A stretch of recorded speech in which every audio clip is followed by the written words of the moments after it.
পাচ্ছেন, এই মুহূর্তে দেখতে পাচ্ছেন কল্যাণ বন্দ্যোপাধ্যায় তিনি কিন্তু আহত হয়েছেন। কল্যাণ বন্দ্যোপাধ্যায় আহত হয়ে পড়েছেন।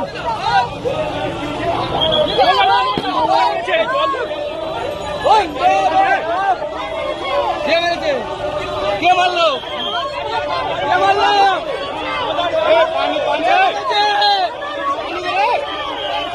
পানি পানি